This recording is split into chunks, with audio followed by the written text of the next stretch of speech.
مرحبا بكم في قناة تركيا دراما تيفي. في هذا الفيديو قدم لكم أحدث المسلسلات التركية التي تستحق المتابعة لعام 2025. هذه المسلسلات تتنوع بين الدراما، الأكشن والرومانسية، وستأخذكم في رحلة درامية لا تنسى. هيا بنا نستعرض معا هذه الأعمال المنتظرة التي ستحقق نجاحا كبيرا في العام القادم. 1. العائلة مسلسل درامي عائلي يتناول صراعات السلطة داخل عائلة غنية، وكيفية تأثير تلك الصراعات على تماسك الأسرة.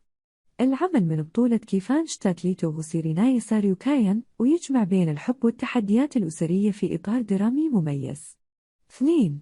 يا رب أشفي قلبي ديم فارا، دراما إنسانية مؤثرة تروي قصة أم تكافح لعلاج ابنها وتجد نفسها متورطة في أحداث مليئة بالإثارة والتشويق. مسلسل يديم فارا من بطولة دمشق لوميرو النجين أكيوريك، ويعد من أبرز الأعمال المنتظرة لهذا العام. 3.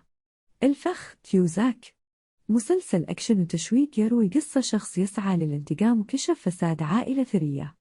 العمل من بطولة أوكين وزوبين نسو سورال، ويعد واحدا من أكثر المسلسلات إثارة لهذا العام. 4.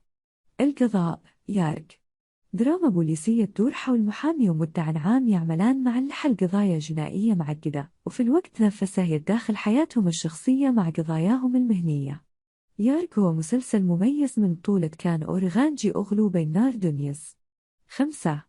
الوردة السوداء كراغول، دراما اجتماعية رومانسية تدور حول صراعات العائلات والماضي الذي يلاحق الشخصيات. المسلسل من بطولة أوزجان دينوزو إيجهوزلو، ويأخذ المشاهدين في رحلة عاطفية مع أحداث مليئة بالتوتر. 6.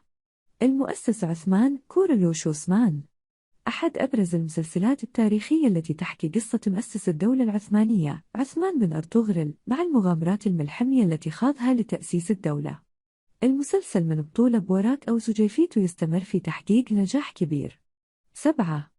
المستأجر المثالي كوسرسس كيرس، مسلسل غامض يروي قصة صحفية تنتقل إلى شقة جديدة وتكتشف أسرارا مرعبة عن سكان المبنى.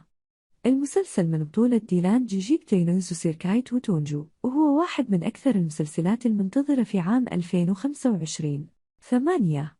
الغريب الذي في داخلي سمدكية بانك، دراما غامضة تدور حول صداقة تتحول إلى مواجهة مليئة بالأسرار والمفاجآت. المسلسل من بطولة شوكرو أوزيليز وبيرجي كالايا، ويعد من أبرز الأعمال التي ينتظرها الجمهور بشغف. 9. نسيم الصحراء سوليون رزقار، مسلسل درامي فريد يجمع بين الدراما التركية والخليجية، ويروي قصة حب وتحديات في بيئة صحراوية. سوليون رزقار بطولة برقي وبيريجيكم مهند الحمدي، ويستعرض قصص الحب والتضحيات في قلب الصحراء. 10. الوعد سوس، مسلسل درامي عسكري يتناول قصص الجنود وتضحياتهم في حماية وطنهم. المسلسل من بطولة تولغن ساريوتاش وديانيس بسال، ويستعرض حياة الجنود ومهامهم البطولية في إطار مليء بالحركة والمشاعر. ختاماً، كانت هذه أبرز المسلسلات التركية التي تستحق المتابعة في 2025. ما هو المسلسل الذي تتطلعون لمشاهدته؟ شاركونا آراءكم في التعليقات، ولا تنسوا الإعجاب بالفيديو والاشتراك في القناة لمتابعة كل جديد. شكراً لمشاهدتكم، ونراكم قريباً في فيديوهات أخرى.